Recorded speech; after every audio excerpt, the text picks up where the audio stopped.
Thank you, Mr. President. Mr. President, just very briefly, I just want to thank the members for their comments and thank both sides of the aisle the opportunity to negotiate and work to provide for a budget that I think that many of us in this room thought maybe we may not be able to achieve.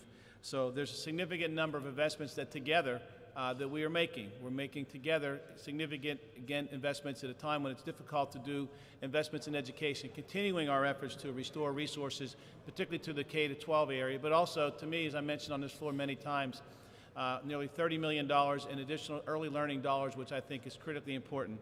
But also the economic development activity that takes place in the various lines where we restored many of the lines that were cut, draconian cuts in business development, job growth opportunities that came from House Bill 218 over from the House. There are a number of other areas that we've done with respect to maintaining resources available for the opioid crisis, which I think continues to be a priority for the members of this General Assembly and in the front office, the Governor's office, and I think that's extremely important. We also make investments in a lot of critical programs that focus on those who are chronically ill through the Department of Health and hopefully the Health and Human Service Agency that I think mean a lot to a lot of people, particularly in the area of outreach. So there's a lot of positive things in this particular budget, and I just want to thank the folks helping us to work to get through this. Certainly a number of staff folks and leaders of some of the various committee chairs and along those lines.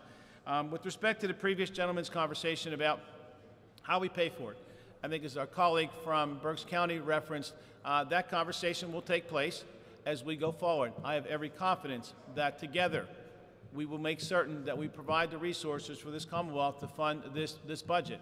I think it's in a very austere budget, as the Appropriations Chairman spoke before, less than 1%, 0.6% over last year's spending. That, to me, I think that is a significant advancement and a continuation of the policies that we're trying to work to shrink government. This is a budget that does both. It makes strategic investments in areas that are important, stabilizes funding from year to year at many agencies and departments, but also recognizes that we need to continue to look to streamline the resources and the spending that we do in this Commonwealth. Now our next challenge, as mentioned, is to look at the revenue side of the equation. I have every confidence, as I mentioned, that we'll be able to do that in continued bipartisan, together way that allows us to achieve what needs to be done to support this measure.